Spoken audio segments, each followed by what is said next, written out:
it has a woolly texture. But as the name suggests, it's made of very fine threads of glass. That's why it's sometimes referred to as glass wool. Fibreglass insulation is a blanket solution for heat loss from our buildings.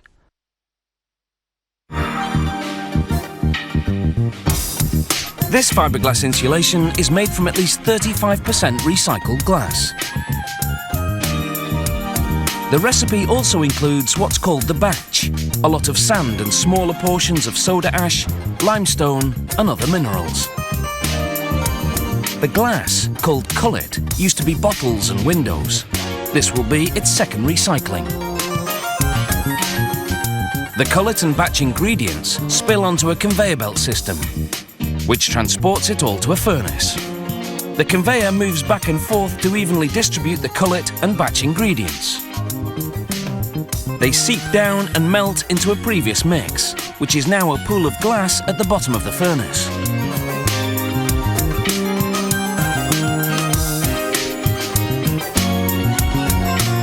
The glass liquid now flows out of the furnace and into sloped channels.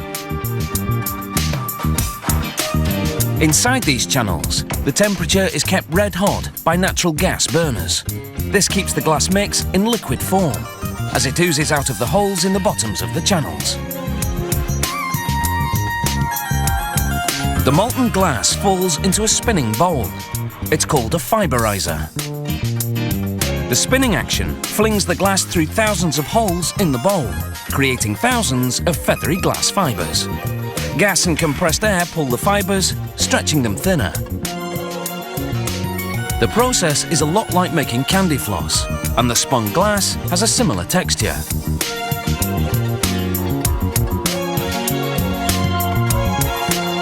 Nozzles spray the fibers with a polymer glue tinted pink. The pink and sticky fibers drop into a hole in the ground and amass. Then, a conveyor belt takes the mixture to an oven. Steel plates compress the pack as it enters the oven, that's heated to 260 degrees Celsius. Hot air blows through it, setting the glue.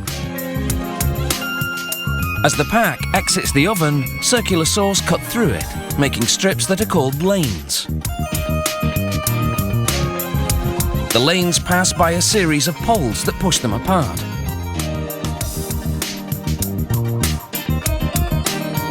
Next, an inkjet brands each lane with a number that conveys the R value.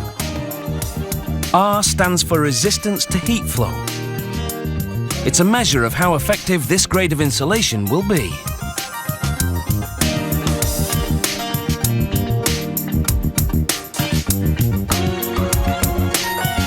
Large steel teeth cut the lanes, making chunks that could easily be installed in an attic or wall.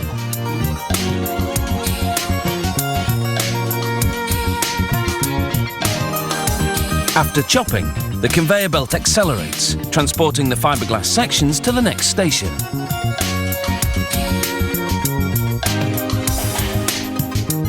A few at a time, they plunge down a chute to a mechanical arm which slides them to a compression chamber. There, a hydraulic ram squishes them down, reducing their bulk. This compaction will make them easier to transport.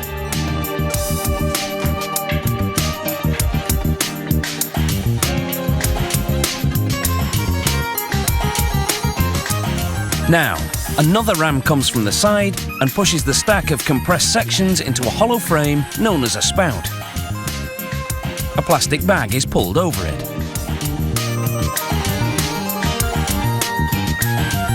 The ram pushes the fiberglass insulation into the plastic bag. And the process begins again.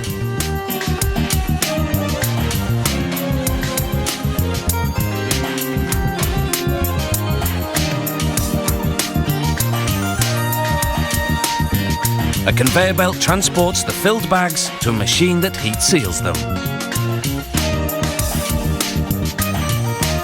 And as far as this production is concerned, that's a wrap.